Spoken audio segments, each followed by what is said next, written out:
Student, welcome to my YouTube channel Sangharshi classes में राघवेंद्र पटेल।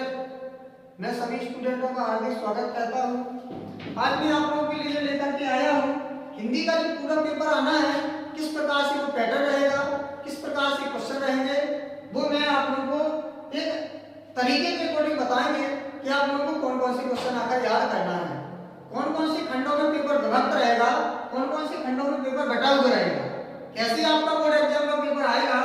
इसके माध्यम से मैं आप लोगों को अवगत कराना चाहता हूं कि आप लोगों को इस प्रकार से तैयारी करना है। मैं हिंदी का जो पेपर का जो पैटर्न लेकर के आया हूं, इससे आप लोगों का पूरा पेपर मिल जाएगा बोर्ड एग्जाम। लेकिन आप लोगों से मेरी ये रिक्वेस्ट है कि अगर मेरे चैनल पे आप लोग पहली बार आए हो या पहली बार हो तो मेरे चैनल को लाइक, शेयर और सब्सक्राइब करना बिल्कुल ना भूलें, क्योंकि आप लोग अगर मेरे चैनल को सब्सक्राइब करते हैं या मेरे चैनल को आप लोग सब्सक्राइब करते हैं तो आप लोगों के पास में पहली जब भी हम आप लोग YouTube पर वीडियो डालें सबसे पहले आप लोगों को नोटिफिकेशन उसका मिल जाएगा।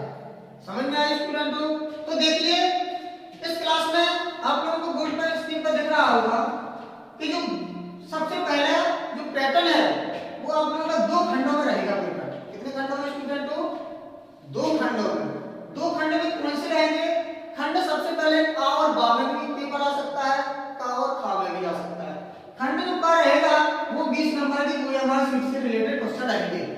ओएमआर शीट क्या होती है वो हम आप लोगों को अभी अंत में बता भी देंगे कि ओएमआर शीट कैसे भरना है, आप लोगों को किस प्रकार से करना है, क्या करनी है करनी है। ओएमआर शीट का मतलब है जिस प्रकार से आप टेस्ट देने के लिए जाते हैं तो एक ओएमआर शीट मिलती है और आप लोगों को बहुविकल्प की क्वेश्चन मिलती है।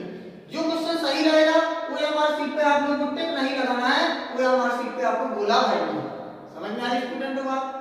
और आप लोगों को वो गोला कौन से पेन से भरना है, कैसे भरना है, वो लास्ट में हम आप लोगों को सब बताएंगे। लेकिन आप लोग यहाँ पर देखिए 20 नंबर का जो क्वेश्चन रहेंगे वो आप लोगों के बहुविकल्प के क्वेश्चन रहेंगे जो ओएमआर शीट से रिलेटेड होंगे। जो मैंने आप लोगों का मॉडल पेपर में पैटर्न देखा है, मॉडल पेपर भी आप लोग उठा करके देख सकते हैं, तो मॉडल पेपर में भी आपको पैटर्न मिल जाएगा कि किस प्रकार से है। क्योंकि वो बोर्ड वाले क्या करते हैं, मॉडल पेपर के माध्यम से क्या कर देते हैं, इसको हाईलाइट कर देते हैं। आप लोगों का पेपर का पैटर्न कैसा रहेगा, लेकिन हम आप लोगों को बताने के लिए जा रहे हैं 50 नंबर के क्वेश्चन, 20 नंबर के ओएमआर शीट से रिलेटेड क्वेश्चन और बहुविकल्प भी हम आप लोगों को अभी बताएंगे कि आप लोगों को बहुविकल्प किस प्रकार से आ सकते हैं घुमा फिरा करके। तो आप लोगों को कौन कौन से बहुविकल्प में कौन कौन से टॉपिक याद करना है, क्या करना है, वो हम आप लोगों को लास्ट में सब बताएंगे। सबसे पहले आप लोग यहाँ पर देखते हैं और जो क्वेश्चन इसके लॉन्ग क्वेश्चन है जो आप लोगों को इसी मेरे चैनल पे आप लोगों को मिल जाएंगे क्वेश्चन बाय क्वेश्चन, और मोस्ट भी क्वेश्चन होंगे हमने आप लोगों को वहां पर डाले हैं वीडियो, इसलिए आप लोग उनको सर्च करके देख सकते हैं। सबसे पहला जो टॉपिक रहेगा 50 नंबर में वो गद्य की संदर्भ सहित व्याख्या रहेगी। गद्य की संदर्भ सहित व्याख्या का हमने आप लोगों को वीडियो पूरी बना करके भेजी है, वो आप लोग सर्च करके देख सकते हैं हमारे चैनल पर। गद्य की संदर्भ सहित व्याख्या किस प्रकार से करना है उसका तरीका सब कुछ बताया है। फिर इसके बाद क्या आएगा, गद्य का जीवन परिचय। गद्य की संदर्भ सहित व्याख्या जो पीछे पेपर में आती थी वो 6 नंबर में आती थी, हो सकता है इसका पैटर्न चेंज हो जाए तो वो 8 नंबर में आ जाए या ज्यादा में या कम में, मतलब कोई भी तरीका के अकॉर्डिंग वो पैटर्न अपना बढ़ा सकते हैं। लेकिन आप लोगों को क्या करना है, क्वेश्चन नहीं आपके चेंज होंगे, क्वेश्चन का हमने आप लोगों को तरीका बता दिया है। कौन कौन से चैप्टर मोस्ट है वो भी हमने आप लोगों को तरीका बता दिया है। गद्य के जीवन परिचय, जीवन परिचय से रिलेटेड भी आपकी वीडियो इसी मेरे चैनल पर डली हुई है, आप लोग उसको सर्च करके देख सकते हैं। मोस्ट जीवन परिचय में कौन कौन बताया है वो भी आप लोगों को उस पर मिल जाएंगे, कौन कौन से मोस्ट जीवन परिचय। जैसे गद्य का जीवन परिचय आप लोगों को आचार्य रामचंद्र शुक्ल का बताया गया है। इसके बाद आप लोगों को जयशंकर प्रसाद का भी बताया गया है, डॉक्टर राजेंद्र प्रसाद का भी बताया गया है। इसी में से आप लोगों को क्या है, बोर्ड एग्जाम में जीवन परिचय मिल जाएंगे। इसके बाद आप लोगों को पद की संदर्भ से व्याख्या रहेगी।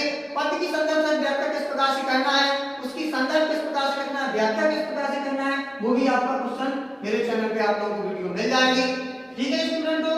इसके बाद पद का जीवन परिचय, पद का जीवन परिचय किस प्रकार से याद करना है, उसकी टेक्निक, उसका तरीका, कौन कौन से क्वेश्चन पूछे जाते हैं, ये भी आपको इस वीडियो में इसी मेरे चैनल पे आप लोगों को इसकी वीडियो मिल जाएगी। इसके बाद संस्कृत की संदर्भ से व्याख्या किस प्रकार से करना है, तो संस्कृत का क्या करते हैं, सबसे पहले संदर्भ लिखते हैं। संस्कृत का कि हमें व्याख्या नहीं करनी है, संस्कृत की क्या नहीं करना है स्टूडेंट को, व्याख्या नहीं करनी है, इसका क्या लिखा जाता है, हिंदी अनुवाद। क्या लिखा लिखा जाता है स्टूडेंटों हिंदी अनुवाद, संस्कृत संदर्भ लिखा जाता है हिंदी अनुवाद लिखा जाता है स्टूडेंटों। जी आप लोगों को चीज याद रखना है, समझ में आएगा।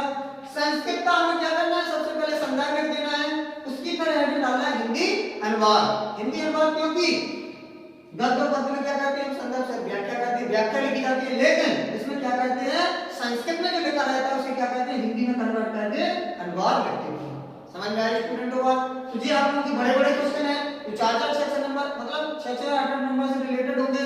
तो आप लोगों को कौन कौन से मोस्ट है, पद में भी हमने आप लोगों को मोस्ट जीवन पाठ बता भी दिए थे, ये कौन कौन लगभग आप लोगों को याद करना है, उन्हीं में से आप लोगों को पेपर में क्वेश्चन मिल जाएंगे। जैसे सूरदास है, तुलसीदास है, रसखान है, बिहारी है, बस इसी में से लगभग आप लोगों का एक जीवन पाठ उसमें मिल जाएगा, क्योंकि 2 से 3 जीवन पाठ आपके पेपर में आएंगे, जिसमें से आप लोगों को एक क्वेश्चन अटेम्प्ट करना है। समझ में आया स्टूडेंटों को। इसके बाद कुछ ग्रामर से रिलेटेड क्वेश्चन आएंगे, वो भी हम आप लोगों को समझाने के लिए यहाँ पर आए। उपसर्ग 2 नंबर का क्वेश्चन पीछे पूछा जाता था, अब उपसर्ग में हो सकता है इसमें बहुविकल्पी क्वेश्चन अंदर रख दे इस बार, क्योंकि आपके 20 नंबर की ओएमआर शीट में बहुविकल्पी क्वेश्चन तो भी आगे से तो रखना है, तो आपकी ग्रामर से भी टॉपिक उठा सकते हैं कोई। तो ओएमआर शीट में 2 नंबर के आप लोगों को उपसर्ग क्या होते हैं स्टूडेंटों, उपसर्ग आप लोग किताब में पढ़ सकते हैं, आप लोग मॉडल पेपर में पढ़ सकते हैं उपसर्ग के बारे में। हम आप लोगों को तरीका के बारे में समझाने के लिए जा रहे हैं कि आकर उपसर्ग क्या होते हैं। उपसर्ग स्टूडेंट तो हमेशा आगे जुड़े जाते हैं, क्योंकि उस उपसर्ग की आप लोगों से कोई डेफिनेशन नहीं पूछेगा। जैसे उन्होंने कह दिया उपसर्ग के का कोई एक उदाहरण, पहले क्वेश्चन आता था निम्न उपसर्गों में से किन्हीं 2 उपसर्गों के 2-2 उदाहरण लिखो, या 3 उपसर्गों के 2-2 उदाहरण लिखो, 2 नंबर का क्वेश्चन आता था। लेकिन अब क्या है, जैसे अ उपसर्ग है, उन्होंने लिख दिया वहां पर अनाथ, अनाथ का उपसर्ग है, 4 ऑप्शन में से उसमें से टिक लगाना है। जैसे उन्होंने लिख दिया अधिकार, अधिकार में उन्होंने कह दी बताइए उपसर्ग कौन सा है, तो जैसे अधि उपसर्ग है, तो 4 ऑप्शन रहेंगे, 4 ऑप्शन में से हमें टिक लगाना है जाकर कौन सा रहेगा। समझ में आया स्टूडेंट को। तो बहुविकल्पी में ये क्वेश्चन ग्रामर के इस प्रकार से पूछ सकते हैं। इसके बाद आती है प्रत्यय, प्रत्यय का जी ग्रामर से रिलेटेड क्वेश्चन है। प्रत्यय में क्या है, प्रत्यय में स्टूडेंट को कंडीशन जो होती है, प्रत्यय हमेशा पीछे लगते हैं, जो आप लोगों को तरीका ट्रिक आप लोगों को याद रखना है।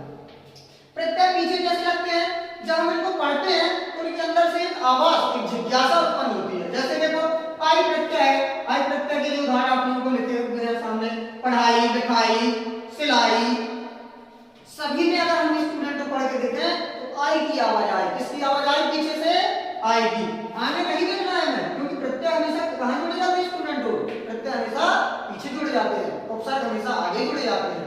जैसे हम देखें बट जो प्रत्यय है, इसके उदाहरण जैसे हम देखे सजावट, लिखावट, बनावट, तो हमें ये उदाहरण ये एग्जांपल आप लोगों को मॉडल में भी मिल जाएंगे, गाइड में देखो तो गाइड में भी मिल जाएंगे, आप लोगों को मतलब पूरे सिलेबस में देखोगे तो सारी चीजें के एग्जांपल मिल जाएंगे। तो प्रत्यय आप लोग स्टूडेंट को समझ चुके होंगे कि आकर प्रत्यय कैसे होते हैं, कैसे हम पहचान करते हैं उनकी। जैसे उन्होंने लिख दिया पढ़ाई, पढ़ाई लिख दिया, पढ़ाई में प्रत्यय है, ये बहुविकल्पी में दे दिया मान के चलो, तो 4 ऑप्शन रहेंगे उनके कि 4 ऑप्शन में से आकर कौन सा है, आई है कि बट है कि और कोई, मतलब 4 ऑप्शन वो दे देंगे, तो उसमें आपका आई ऑप्शन सही हो जाएगा स्टूडेंट को।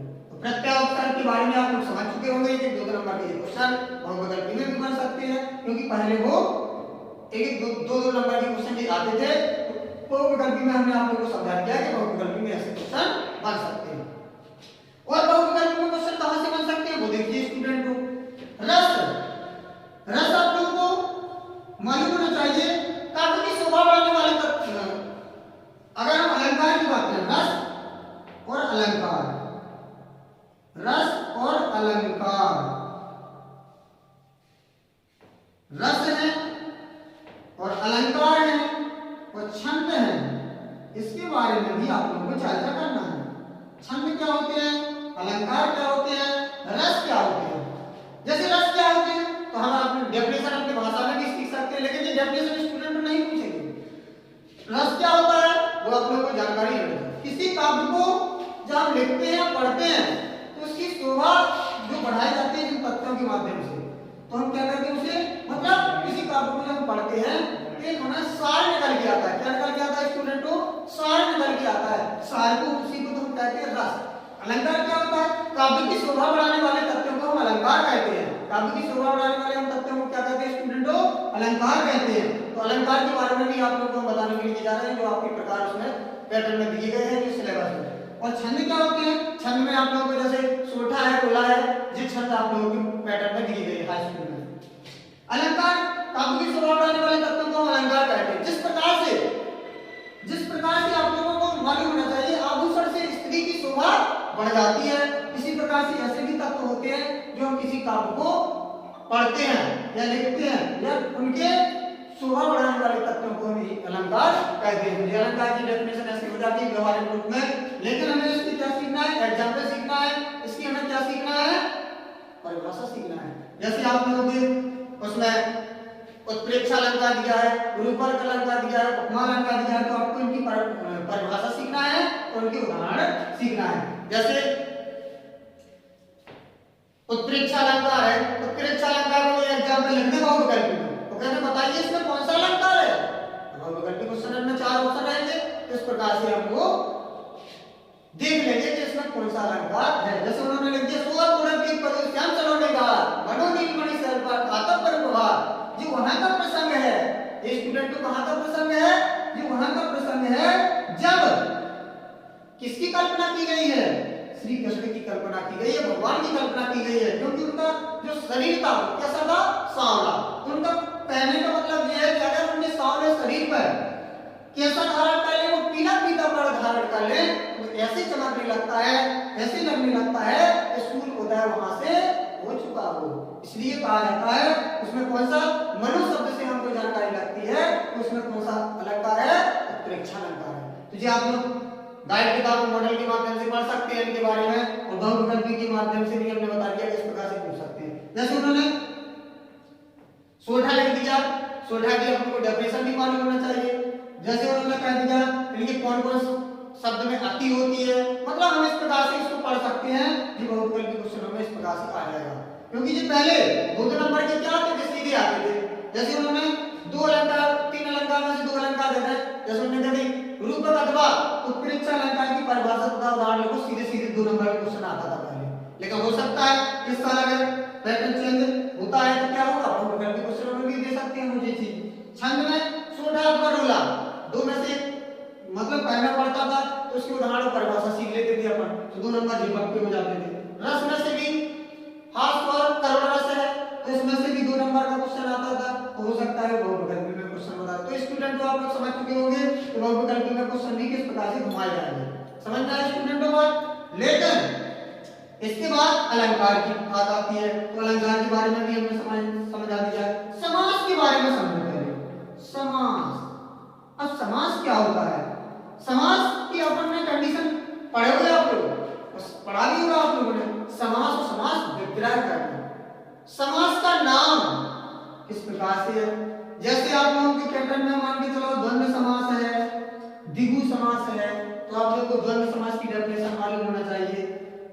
इस ट्रेक के माध्यम से हम किस प्रकार से मालूम कर सकते हैं कि यहाँ पर द्वंद्व समास है। तो द्वंद्व समास में जिन के बीच में 2 शब्दों के बीच में कौन सा शब्द आ जाए और तथा आ जाए, वहां पर कौन सा समास मानना है उनका? द्वंद्व समास मानना है। जैसे हमने अभी लिखा माता पिता, माता डैश करके लिख दिया पिता, इनका कह दो समास विग्रह है। तो समास विग्रह में कहा कहते हैं अपन माता और पिता, माता और पिता। अब किसी ने पूछा इसमें समास बताइए स्टूडेंटों कौन सा है, तो बीच में कौन सा शब्द आएगा? और शब्द आ गया स्टूडेंटों। माता और पिता में क्या हो गया? कौन सा समास हो गया? द्वंद्व समास। समझ में आई स्टूडेंटों को? जैसे हमने लिख दिया राजा रानी, तो राजा और रानी, समझ में आई स्टूडेंटों को? इसी प्रकार से आप लोग इसको भी समझोगे। द्विगु समास क्या होता है? तो ये हमने तरीका के माध्यम से आप लोगों को बताया कि द्विगु समास जो है वो संख्यावाचक होता है। कौन सा होता है? संख्यावाचक। जैसे हमने एग्जांपल देख लो आप, जैसे हमने लिख दिया चौराहा, चौराहा, चौराहा किसी कहते हैं स्टूडेंट को? जितने 4 रास्ताएं होंगे उधर क्या कहिया? चौराहा कही जाते नहीं। जितने 4 रास्ताएं निकलेंगी उधर क्या कहा जाता है स्टूडेंट को? चौराहा। किस प्रकार से? जैसे हम इसका समास विग्रह करेंगे तो क्या लिखेंगे? 4 राहों का समूह या 4 रास्तों का समूह, इसमें 4 गिनती की 4 आगे रास्ता है, तो संख्यावाचक हो गया जी कि नहीं? तो संख्यावाचक जब हो गया तो स्टूडेंटों क्या हो जाएगा? ये चौराहा में कौन सा समास हो जाएगा? द्विगु समास हो जाएगा। समझ में आया स्टूडेंट बात? तो आप लोगों के बहुविकल्पी में क्वेश्चन इस प्रकार से पूछेंगे जैसे हमने कहते चौराहा, चौराहा में कौन सा समास है? 4 ऑप्शन दे दें, द्विगु दे दो, द्वंद्व दे दो, विकरणकार, मतलब आप बहुव्रीहि दे, मतलब कोई सा भी दे देंगे वो। समास विग्रह का विकलन भी ऑप्शन में क्वेश्चन आ सकता है। तो मतलब आप लोग समास के बारे में स्टूडेंट को समझ चुके होंगे, जो आप लोगों के पैटर्न में मिल भी जाएगा कि समास की कंडीशन आना क्या क्या है, मॉडल में भी मिल जाएंगे किस प्रकार से क्वेश्चन घुमाए जाएंगे, किस प्रकार से क्या कंडीशन होना है, ये आप लोग स्टूडेंट को समझ चुके होंगे। इसके बाद आगे हम बता रहे हैं आप लोगों को अभी और क्या क्या बाकी बचा है। देखिए स्टूडेंट, इसके बाद में हम क्या पढ़ेंगे? कैसे रूप है, रूप भी पहले आते थे 2-2 नंबर के, क्योंकि 2-2 नंबर के आते थे, लकार भी आते थे। तो मतलब रूप के बारे में भी और लकार के बारे में भी हम बताते हैं आप लोगों को। रूप जैसे उन्हें देखिए फल के रूप, रूप में क्या होती है? विभक्ति होती है, वचन, द्विवचन और बहुवचन। हमें पूरे रटने नहीं है, याद नहीं करना, क्योंकि पूरा पेपर में नहीं पूछे थे कि इसके रूप पूरे लिखो, पूरे नहीं आते हैं। बहुविकल्पी क्वेश्चन में भी ऐसे उन्होंने क्या दे, जैसे उन्होंने फल के रूप दे रही और कोई विभक्ति में प्रथम विभक्ति का उन्होंने एक वचन पूछ लिया, उन्होंने कह दी बताइए इसकी विभक्ति तथा वचन बताए क्या है। बहुविकल्पी में उन्होंने क्या दिए? 4 ऑप्शन दिए रहेंगे। इस प्रकार से अगर उन्होंने इस प्रकार से भी पूछ लिया तो उन्होंने कह दिया फल के रूप के द्विवचन के तीनों वचन लिखो, या उन्होंने कह दिया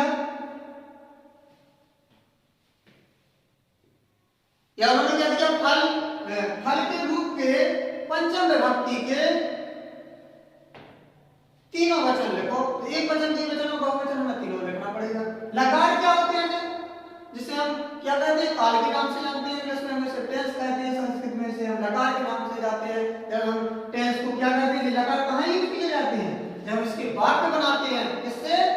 हिंदी से जब इसे संस्कृत में कन्वर्ट करते हैं वाक्यों को, तो हम लकार का यूज करते हैं। तो लकार में जैसे आप लोगों को वर्तमान काल के पढ़ाया है, लेट लकार, लट लकार, लेट लकार, लंग लकार, लेट लकार, लोट लकार के बारे में आप लोगों ने पढ़ा होगा। और कुछ आज्ञा सूचक भी होते हैं, मतलब जो 5 प्रकार की कंडीशन होती है इसकी, तो आप लोग को ये भी पढ़ लेना है पैटर्न में। जैसे उन्होंने वर्तमान काल के पूछे, जैसे उन्होंने कहा पट धातु, पट धातु के पूछे, पट मींस पढ़ना होता है। पट धातु में जैसे उन्होंने पूछ लिया, जैसे उन्होंने कहा पट धातु के, तो पट धातु के अपन किस प्रकार से सीखेंगे? वर्तमान काल के पठति पठता पठन्ति, पठसि पठता पठत, पठामि पठावा पठामा। जैसे उन्होंने कहा वर्तमान काल के गच्छ धातु के बता, गच्छ मींस जाना, तो गच्छति गच्छता गच्छन्ति, गच्छसि गच्छता गच्छत, गच्छामि गच्छावा गच्छामा। इस प्रकार से हम उसे सीखेंगे लकार को वर्तमान काल में। जैसे उन्होंने भविष्य काल में पूछ लिया, तो भविष्य काल में क्या कहेंगे? पठस्यति पठस्तथा पठस्यन्ति। इस प्रकार से पढ़ते जाएंगे तो आप लोग लकार के बारे में भी समझ चुके होंगे। आप लोगों का निबंध भी आएगा, निबंध भी हमने आप लोगों को बता दिया था, हमारे चैनल पर वीडियो डली है, आप लोग उसको देख सकते हो। निबंध लिखने का टेक्निक क्या है, तरीका क्या है, ये आप लोगों का पहले 6 नंबर का पूछा जाता था, लेकिन हो सकता है इस साल 8 नंबर या 9 नंबर में बड़ा करके भी दे दें इस प्रकार से। इसके बाद एक आप लोगों को श्लोक सीखना है। श्लोक का क्वेश्चन किस प्रकार से आएगा? जो पहले आप लोगों का 2 नंबर में आता था, हो सकता है इस साल चेंजिंग हो जाए उसकी। 2 नंबर में किस प्रकार से आता था क्वेश्चन, किस प्रकार से आता था? अपनी पाठ्य पुस्तक से कंठस्थ किया होगा कोई एक श्लोक लिखिए जो इस प्रश्न पत्र में ना दिया हो, क्योंकि स्टूडेंट को क्या है, एक क्या होता है, एक श्लोक पेपर में आता है संदर्भ से व्याख्या करने के लिए। तो हमें क्या करना है? वो ऐसा क्यों लिख देते हैं? ऐसा इसलिए लिख देते हैं क्योंकि कोई स्टूडेंट कोई ऐसे होते हैं कि वे सोचे पर बेछाप के लिख देते हैं, इसलिए वो पहले लिख देते हैं कि अपनी पाठ्य पुस्तक से कंठस्थ किया होगा, कंठस्थ मतलब याद किया होगा, कोई एक श्लोक लिखिए जो इस प्रश्न पत्र में ना दिया हो। समझ में आया स्टूडेंटों को? तो एक श्लोक लिखने का तरीका है, आप लोगों को क्या कर लेना है? 2 श्लोक याद कर लेना है, क्योंकि एक तो पेपर में ही आना है श्लोक, तो आप लोग हो सकता है तो गाइड के माध्यम से कुछ हटके अलग से भी याद कर सकते हैं श्लोक कि जो पेपर में लगभग ना आए। इसके बाद तद्भव वर्तन के बारे में भी आप मतलब अशुद्ध शब्द दिया रहेगा, उसे हम शुद्ध किस प्रकार से बनाते हैं, इसे हम तद्भव वर्तन के नाम से जानते हैं। ये भी आप लोग पढ़ लेना है कि 2 नंबर के क्वेश्चन। पर्यायवाची भी आप लोग पढ़ लेना, विलोम शब्द भी आप लोग पढ़ लेना। अलावा में प्रश्न उत्तर, जिज्ञासा प्रश्न उत्तर, संस्कृत के प्रश्न उत्तर दिए जाएंगे, हमें उसका आंसर देना पड़ेगा, मतलब उत्तर 1 से 2 प्रश्न पूछ सकते हैं वो एक नंबर में। इसके बाद जो वाक्य होते हैं हिंदी में हमें वाक्य दिए रहेंगे, हमें उसे संस्कृत में कन्वर्ट करना पड़ेगा। समझ में आया स्टूडेंटों को? जैसा अनिवार्य संस्कृत के क्वेश्चन है। इसके बाद नियमावली के बारे में हम आप लोगों को बता ही चुके हैं, और लास्ट क्वेश्चन आपका रहेगा वो रहेगा चरित्र से रिलेटेड। किससे रिलेटेड स्टूडेंटों? चरित्र। तो चरित्र से रिलेटेड हम आप लोगों को बता चुके हैं कि आप अगर हमारे वीडियो जो झांसी जलालपुर के स्टूडेंट देख रहे हैं तो झांसी जलालपुर के 10 वर्ष का चरित्र के बारे में हम आप लोगों को समझा चुके हैं। समझ में आया स्टूडेंटों को? और झांसी जिला के अलावा जो दूसरे अदर मतलब अपना जो जिला है, जो दूसरे जिला वाले स्टूडेंट देख रहे हैं तो अपने जिला को जरूर उसको सर्च कर लेना, क्योंकि आपकी मॉडल में भी मिल जाएगा, आपकी गाइड में भी मिल जाएगा। उसमें चरित्र में क्या होगा, जिला जरूर लिखा रहेगा कि किस जिला में कौन सा चरित्र करना है, क्योंकि आपके 1 से 2 पेज भरे रहेंगे चरित्र के, उसमें से हमें छांट करके देखना है हमें कौन सा हमारे जिला में कौन सा अनिवार्य है चरित्र करना, तो इसके बारे में भी हम आप लोगों को बता चुके हैं। समझ में आया स्टूडेंटों? अगर स्टूडेंटों को मेरी वीडियो ये अच्छी लगी हो तो मेरी वीडियो लाइक और शेयर करें और सब्सक्राइब करना बिल्कुल ना भूलें, क्योंकि इससे आप लोगों को मनोबल बढ़ाने के लिए, आपका फ्यूचर बनाने के लिए मैं हर सब्जेक्ट की आप लोगों को नई नई वीडियो लेकर के आऊंगा और मोस्ट क्वेश्चन लेकर के आऊंगा, जिससे आप लोगों का अच्छे से अच्छा फ्यूचर बन सके, आप लोग एग्जाम में अच्छे से अच्छे नंबर प्राप्त कर सको। आज के लिए क्लास में इतना ही। जय हिंद।